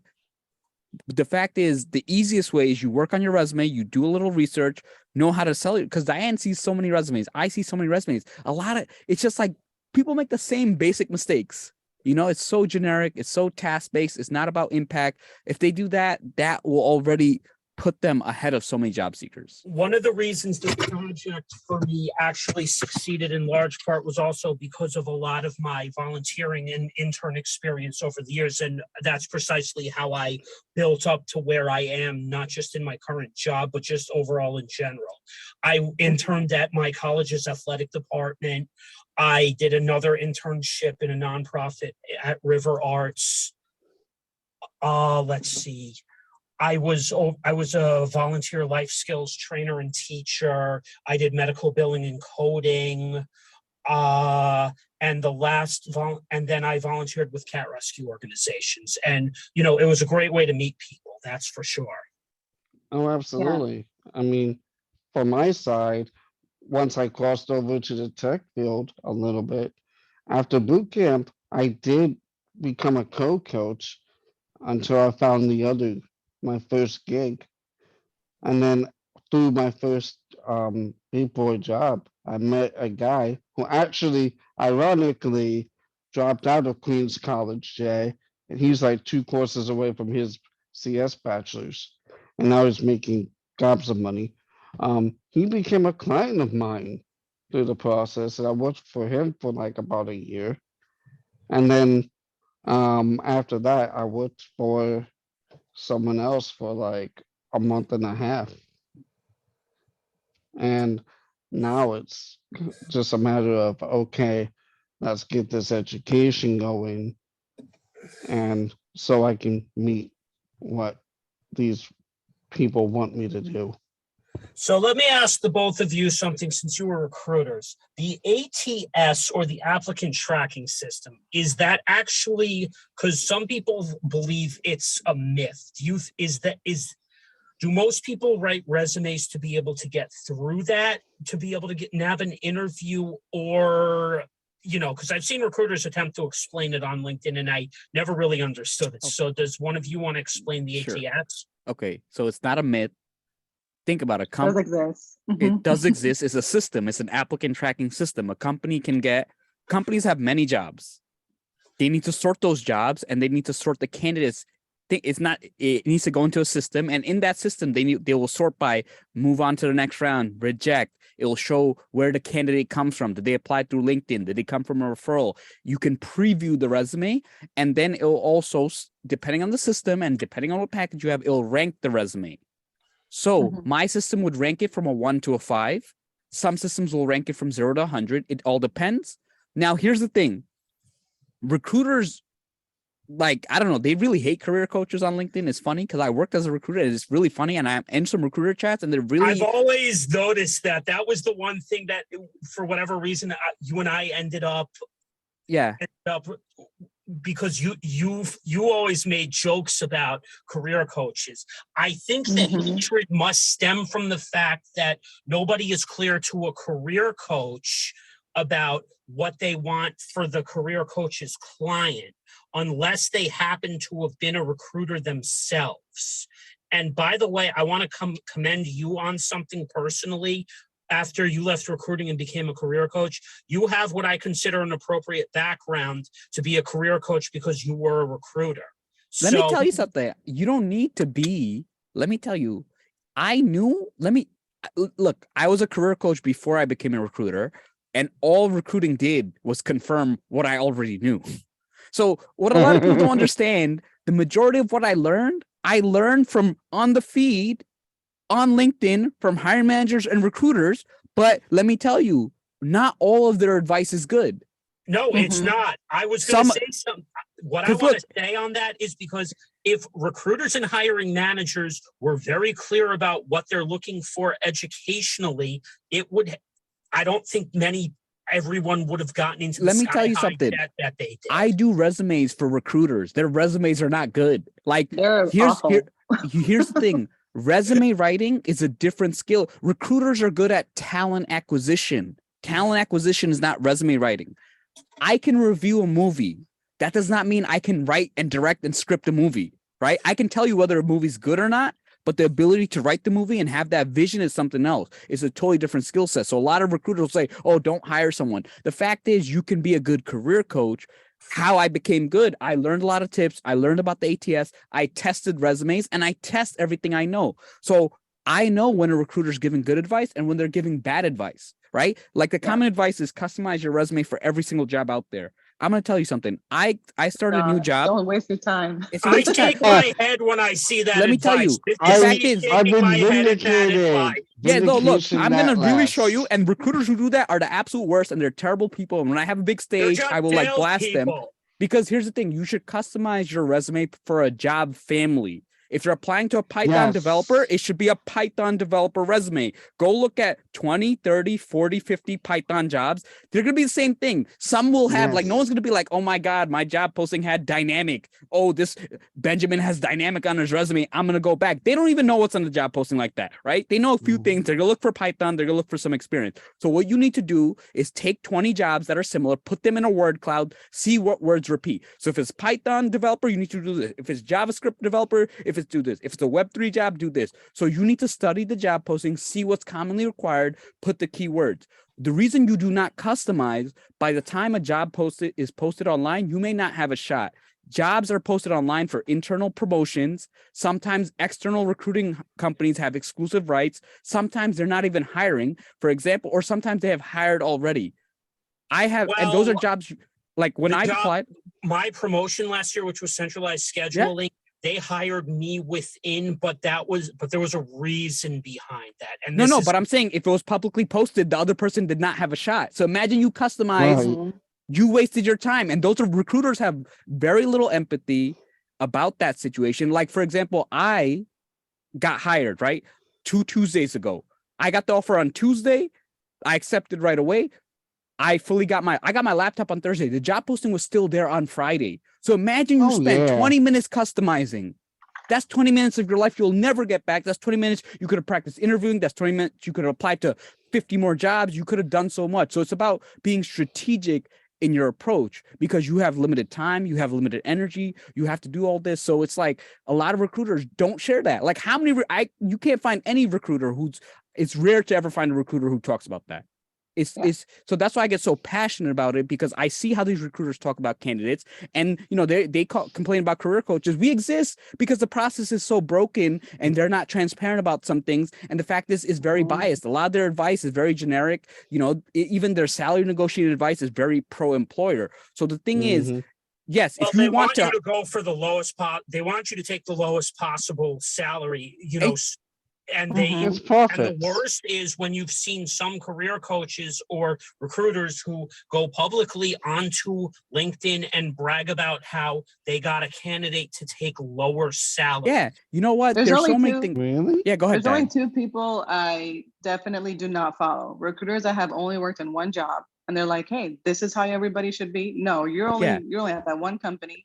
And then people that are career coaches that have gotten a job at a top company. And they're like, yeah, they give a lot of bad advice too. Oh, they seriously do. Like, I cringed at this. What's funny? Those are the only two. But one thing I actually do, I love that you said, look at multiple job openings. Yes. Look at 20 to 30 jobs. I have called, so I'm kind of a reverse recruiter. I call companies for a job opening. So I'll call them like, oh, hey, I saw this job opening. I have somebody for you for free of charge, like no obligation. Out of this job opening, what are you really looking for? And it's different. It's different. It actually is. And I've called thousands of jobs because I want to know from everybody, like straight hand, firsthand knowledge, what do you actually want?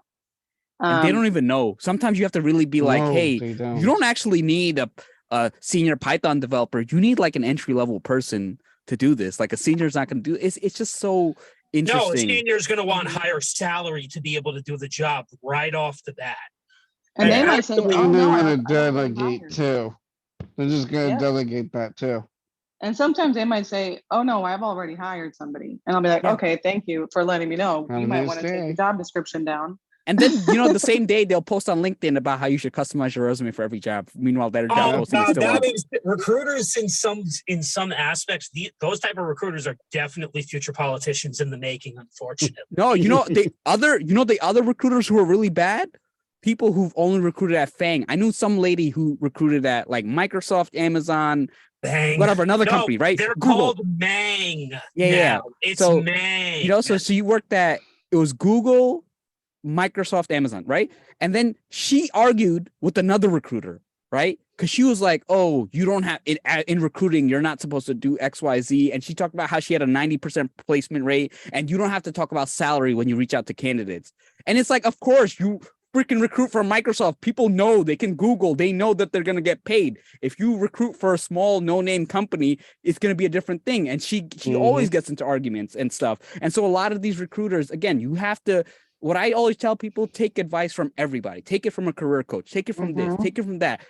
Do the advice. Because look, if you listen to these recruiters' piece of advice and you're applying to hundreds of jobs and you're not getting anything, they're leaving out valuable information.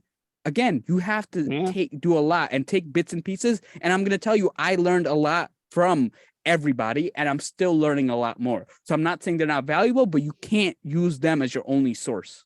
On a separate thing, I want to say, since you say learn from a variety of people, among the business coaches on LinkedIn, especially the LinkedIn trainers, I got complimented on this by a past guest of mine who did one of my very early Pick Your Brains podcasts down in Texas. Her name was Sri. She said after two of the biggest creators on there, her being one of them, and the top one who was in healthcare, Courtney, had complimented to me saying, you took almost a lot of the advice that we gave overall on the platform to everyone creating content, and look at what you've been able to do in up to a year. I remember, Diane, even you said that to me, which is, it was impressive how I was able to grow within a year, within 2 years of this.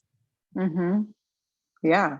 Yeah. It's huge. I mean, you can make a lot of strides online, and you're definitely in a different place in your career because this is for yourself to grow your own thing that nobody can take away. No, no one will whereas ever in take a away this job- podcast from me. This is Mhm. what makes it so great.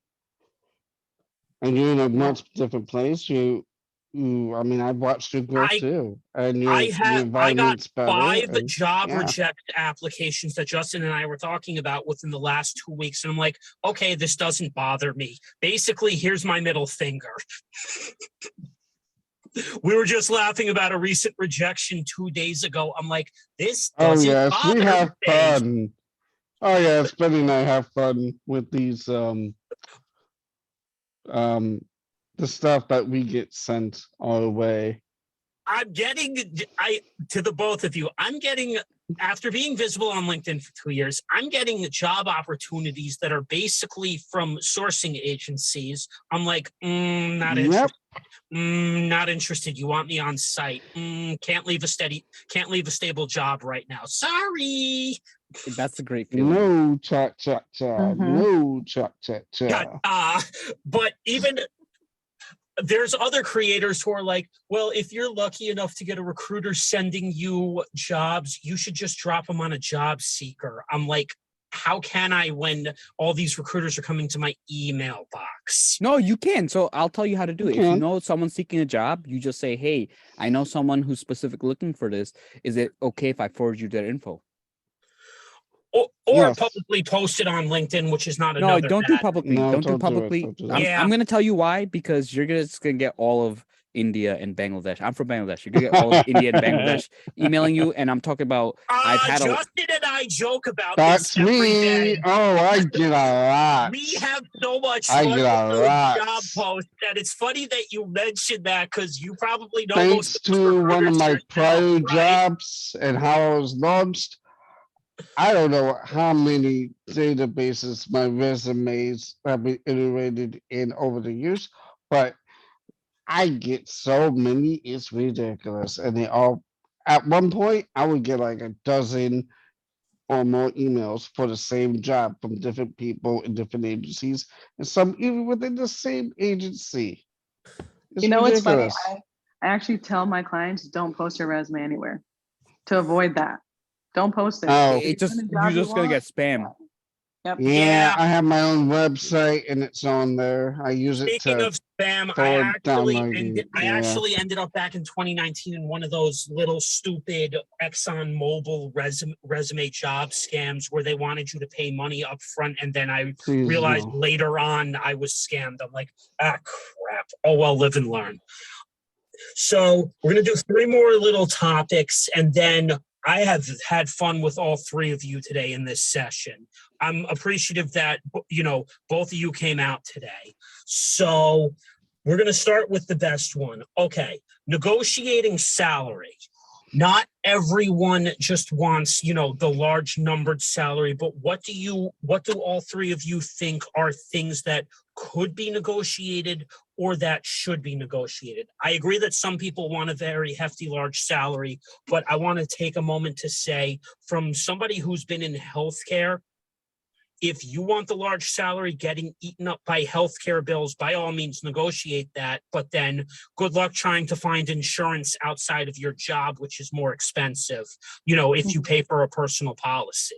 That's if you're not a freelancer. If you're a freelancer, it's a completely different story. Then you don't necessarily have much of a choice. But how do you guys feel about underrated things like health insurance, dental, short-term and long-term? Do you think if you have to take a lesser salary, that's a bad thing just to have those things? Makes a big difference. So Mhm. Huge. Especially Jay, since you worked for the state government, the city no, government. I never really worked for, I worked for an agency that was contracted out to the city government. So now here's the thing. My health Interesting insurance, subcontract. look, my health insurance was $440 a month. That's how much Oh I my had to pay. goodness. So I believe Oh, so that sucks. Whereas my last job, it was 700, but they paid everything. So the Oh, previous job, okay. maybe it was like 880, 800, whatever it was. Mhm. I had to contribute 440. Now you have to realize 440 a month, they're getting close to 5K a year, right? Yeah. So a company that covers your full health insurance, I mean, there's some pre-tax, all this other thing stuff, Yeah. but that's an additional 4K, let's say healthy 4K a year. That's a big difference. That's Now huge. the other thing is you work for a company that covers your family. You have a wife, you have a spouse, you have kids, and they cover Yeah. it. Now you're looking at that's a benefit of 1 to 2K a month. Yeah, Now the that's other thing true. is a match, right? My friend worked for a large company, very well known. I'll just say Bloomberg. He gets a 100% 401k match.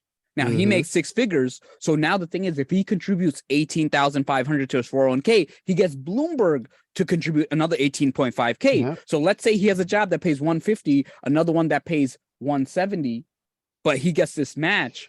Plus, that match is like a pre-tax into retirement. This allows him to Mhm. charge his 401k, do some other things. Yeah. Now, plus, so you really have to think about all these things, right? Some Mhm. things you only get, like Yep. that other job, I would get maybe 10 days off, and any other day, I wouldn't get. I had to pay off. So you have to really think about all this sick time. It does make a significant difference. Now, are they paying for Mhm. learning and development? Some companies Will are they? spending Yeah. 3 to 5K a year on you. Right? Yes. And that's 3 to 5K a year. Now think about this. 3 to 5K a year that you can spend. If you had to spend that money yourself, you have to make maybe 8K to get a 5K, Yes. right? So Right. people don't really think about all these things because you have to think about, I got to pay these things after taxes, a pre-tax benefit. Pre-tax after What are the tax, yeah. titles? What are the Yes. things? What are the longevity? So it's such a complex situation that you can't just look at money. And then the other thing is you have to think about your goals, right? I know someone who's making, Right. he had a job paying 30K. He had six kids. So for him, it was with the government. He had insurance for his 6 kids. Boom. That works. Like it Well, works. yeah, because at It that point, works, if you're making yeah. 30K, but you have a big family and you can get insurance for your whole family, a lower salary might not be the worst possible May thing. not be Yeah, bad. think about it. Insurance for Yeah. 6 kids. Think about What it. is it, like That's 3K a month? true. Like he's getting like True. 30, 40K just off of that. Yeah. So he's getting a Just off of 70K that, job. Here's a slight caveat though, for any kind of health insurance benefits, any other kind of employment benefits, don't ask the recruiter straight up. Normally No. they might not know the answer, They don't. or they might. They Oh no, don't. I They would. don't That believe would that. never be a question I would ask a recruiter in the first place. I would wait till I'm hired, and then going through the whole Yeah. onboarding process to then be asking that. But you can't Now- even negotiate. You can't negotiate at that point. No, you So what you can't should do is negotiate after your first interview, you say, "Hey, I forgot to ask this question. Do you have an employee handbook or do you have an employee benefits Oh, package that's that I a can good one. review?" And then you can see all that. Do they give free tuition to your kids? Do they have any leniency on daycare costs? Do they have Mhm. any other stipends that they provide? Some places provide 10K a year for professional development. So you're not going to know all Yeah. that, and Take you're not going to be able advantage. to ask every single one of those questions. Is remote work considered a benefit that can be negotiated now, or not necessarily? Because I know companies are do away with. I Depends, don't you know can. about. You can, can. yeah. Mhm. Like Actually, you now get that I multiple think offers, you about just it, tell them. It depends, yeah. Yeah, if you Yeah. get multiple, what I always tell people, the biggest negotiation point is you need to have the ability to walk away. So if you're highly specialized Yes. and you have work that can be done remotely, you can say, hey, look, I got another offer that's way more money than you. You're going to have to give me remote, or I'm only coming one day on site, or only maybe once a month. Yeah. Because here's the thing, and I'm going to tell you, companies are doing return to the office. In my opinion, it's actually a way to lay off people who don't comply to policy. Instead of announcing Yes. layoffs, they I've know always said the same Yes, thing. yes, I felt like yes. return to the office is just how you justify mass layoffs right now, Yeah, which in a nicer way. Like, bad. hey, these people don't want to, so it's another way. Because here's the thing, it worked for the last 2-3 years. Why all of a sudden now, like culture and all this stuff, it doesn't make any Nope. sense, you know? No I can reasons. think of a couple reasons because some of those schmucks decided to go into large commercial real estate deals and they know they got to pay their commercial But broker. remember, it's still a sunk cost. So it doesn't matter whether Right, you're it in the doesn't office. matter. Well, we know this from New York City. No, And if you watch Louis Rossman's channel, he has mugs that are literally saying, if I remember correctly, commercial real estate. It's not even liars. I'm going to tell you the biggest thing. It's about control. Yes. Simple as that. Because Precisely. look, if I pay for an office, whether you come into it or not, doesn't matter. I It pay for the doesn't, office, no. right? You're very And right, yeah. the big thing that I'll tell you, it's about the person who's an executive. A lot of executives have a lot of experience. So they grew up in a non-remote environment. You need to be in Correct. a much that's better leader. That's older workers. So yes, Yes. you're referring to boomers and Gen No, X I'm not who- referring to boomers. I'm No, referring no, to no, even no. people 5 years older than us who are in most Yes. leaders are above. They have like the 10, 15, 20 years experience in Yep. certain things, and they're a certain type. And the thing is, they know how to play office politics. Office politics is very different when you're not in the office. You can't Oh, intimidate someone yes. remotely Right. the same way you can in person. Like, what are you gonna Yep. do, right? They know these Right. dynamics. They know a certain thing. The other thing is they are a certain type of person who believes work should be a certain way, and they believe other Alpha. people should work like that, and they don't lead. So it's more about control, their style, and now they lose Yep. that power and they lose that control. Yes. It puts them in a Yes. thing because you're gonna see that you don't need that, and companies can function, and it's about productivity. And then it just, they just like to blame all these employees are not engaged. It's no, you don't know how to engage these Engage employees. people. That's Yeah. huge. That goes back to our earlier discussion in the primary school, which is about reinforcing social skills. And there are definitely mid-level managers who have absolute hard social skills. Justin and I did a video on this, and we had a name for it. That's called the slacker Steve. Basically, the lazy guy who coasted most of high school probably got promotions because, and the actual original name for this is a slacker Chad. There's another huge creator who lives in the New York area. I don't know if you met her, Jay, Jennifer Brick, who did videos on this, the slacker Chad. I met her in person. She's my friend. I want to meet her in person. I definitely want to meet you in person at some point. And meet some of these people that I've seen in our area, but she's definitely right. Those are basically the types who get the management promotions and don't necessarily deserve them. Mm-hmm. But I will say the people that are, if you have an office that's hybrid, the people that go to the office are statistically more proven to get promoted.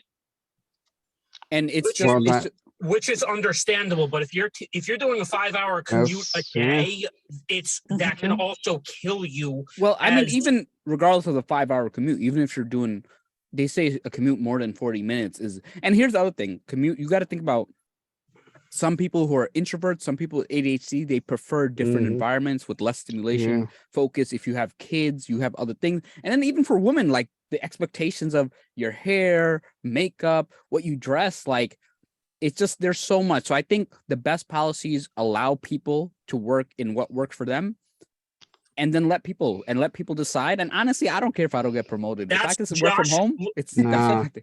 I want to, at this point in my life, I'm going to say this to the three of you. Justin knows this. Diane already knows this. I want to work remote because I've gone on site, especially in retail, for up to 18 years. Commuting up to an hour a day. I haven't necessarily gotten promoted, even though I'm putting, time into my industry right now. It may or may not happen, but I want to be remote. It would save me, even 1 to 2 days a week. It would save me some money. Time, sleep, all that stuff. Sleep. Oh, yeah. And one other guest that Justin and I had on last year who worked at the same company as me at Optum when it was originally Mount Kisco Medical Group had to do the city commute herself, and she's my mother's age, career coach Catherine, who was once a Caremount executive herself. She had to do the commute, waking up at 4 to 5 a.m. in the morning just to go 2 hours into New York City for almost up to 30 years of her own career. She didn't blame me for wanting to transfer offices last year when I was given the opportunity to. And the other thing is you'll go 2 hours to commute into the city and you'll have Zoom calls with people in California. So it makes no sense. Exactly, makes no sense. It makes no sense. So, last topic. All right. How do we all see the new generation coming up, Gen Z, in terms of their work ethic? And that's where we're going to end today. Do you guys think they will be good workers, or do you think there are some of the media concerns are right about that? I think work will transform. So the fact is, Agreed.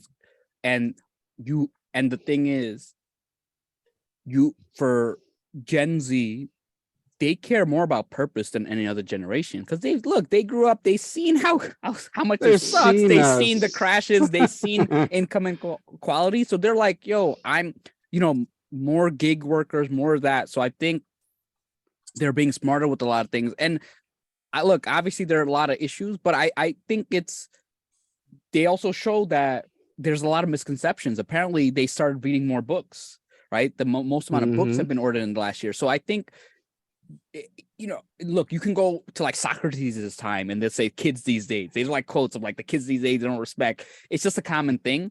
I do think that parents have to make sure you guide them properly, you help them, because this is a tough time. Like, drugs are bad and social media and your phones are drugs, right? Like, oh yeah, it's a dopamine addiction. It's this and that, and that's something I don't think we anticipated with cell phones is that that's a drug itself. Yeah, because you tell kids don't do this, don't do that, right?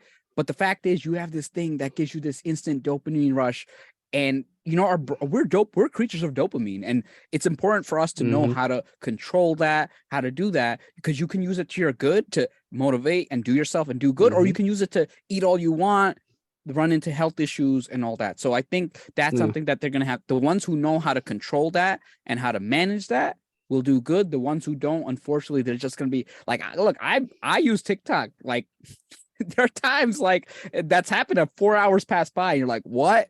And imagine I was 15. Man? It's like, what happened? So it's like I deleted my TikTok app, so no, I don't blame you. Get that.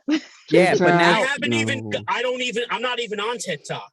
No, I don't blame you. Funny is that? Neither am I. I use it as a creator, so I'm very mindful of it, but all my TikTok is other career coaches and recruiters and all that stuff. So it's about how you use it, and it's about educating them and all that. I like Instagram, LinkedIn, and YouTube. This is all I'm literally on right now. I would like to add other social media, especially you don't need to. Trust me. You don't need to. You don't need to. Everything on TikTok is on YouTube Shorts. With the 3 platforms that I'm doing this on right now, right? But yeah, I think all of you can add your there's piece. An but app I think you can probably distribute across all the other apps. So you can do it that way, but you don't need to be like on every single bloody platform. I like the 3 platforms that I'm working with at the moment. Look, if I only got on that to grow as a company, as a business, and I have bigger visions, but you don't need it. And it's one of those things that it's like, trust me, each platform, like I'm at 40K on LinkedIn. That took a while. Then I grew on Twitter. Each takes a lot of work and it's tremendous. It's like, I tell people, focus on one platform, grow on that. Focus on one. Yeah. Yep. Focus on one platform, focus on one service. Yeah. And that's the key thing, focus, because I think today we're just getting so distracted. And actually, I just finished my discrete mathematics course, and my professor, who's Greek, he actually said we physically as humans cannot multitask. It's impossible. We cannot. We only have one. As if we were computers, we will only have one core, one thread at a time. So if you're gonna do one thing, we gotta suspend one thing, something to replace with another. But that's not true multitasking. We're just suspending and resuming tasks. My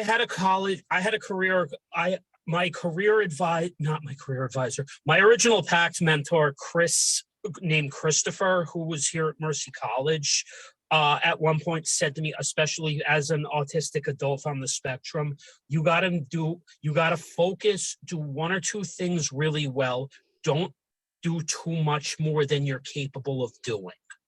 Try to focus on 1 to 2 things at a time, no matter what you do in this world, and don't stretch yourself far. He wasn't wrong. That was the best advice that I still take with Excellent advice. Excellent advice. And also, I want to say thank you to Gen Z on something, because back in the 90s and the 2000s, being able to discuss mental health and autism, you would literally get looked at very inaccurately by society. You would get shamed for it. I mean, to a degree, I can discuss this openly with all 3 of you and, a lot of people today, but among my actual, physical group of friends offline, it's not everyone will openly have the discussion about autism with me. And I'm thankful that I can do this in a forum like this with, you guys, where everyone's just like, you're doing the best you can in this world, which is all that I guess I can ask of myself. Well, I want to push back on Justin. I actually disagree. You can multitask, because I was eating dinner while on this podcast. No, Okay. Wait. I agree. Now, see, that's like more like a habit. Well, you eat. Okay, you're eating, but you're being assisted by other stuff that No. allow you I'm to just do joking that. with you. I fully agree. You want to focus on a couple of things at once. It's just Well, that's a good perspective. I like that example. No, That's a but you good know what? There's example. certain things that multitask. It's like these habit type things. But again, I can't speak while I'm eating. I can't necessarily I can't think of the next question I'm gonna ask. Right? I have to kind of listen and all that. But I generally say focus on a task, do it well. You want to put more effort and be more intentional about what you do. All right, guys. So we're going to end on that. Everyone, this was a blessing to do today. Jay, Diane, thank you both for coming on today. This meant a lot from the both of you to carve the time out to do this episode with me and Justin. I think we all had a great back and forth camaraderie together. And I want to do a part 2 and 3 on this with the 3 of you again in the future. So I'm going to get to planning that, and then we'll incorporate another few people into this as well. And hopefully they'll take the time. I hope everyone has a good week.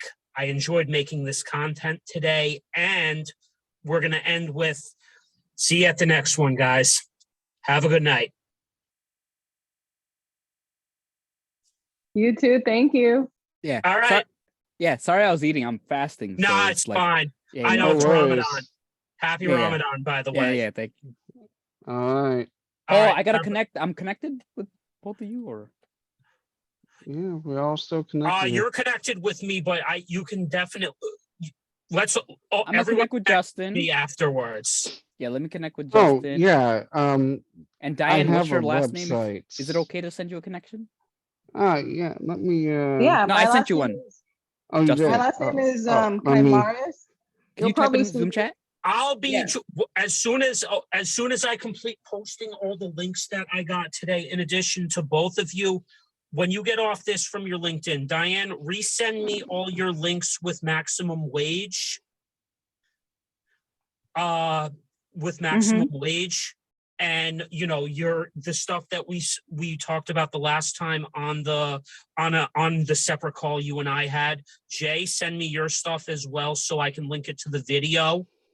And then after that, take a screenshot of Justin's website. I'm going to be developing my own website this year with Justin's help. Yeah, mine is being revamped as well, but feel free to check it out and connect that way as well. So yeah, we're all connected, and let's go from there. Have a good night, guys. Night, y'all. Good night. Night. Thanks for doing this, Benjamin. Oh, no problem, Jay. I hope Let's it was meet- good. I'll make a chance to meet.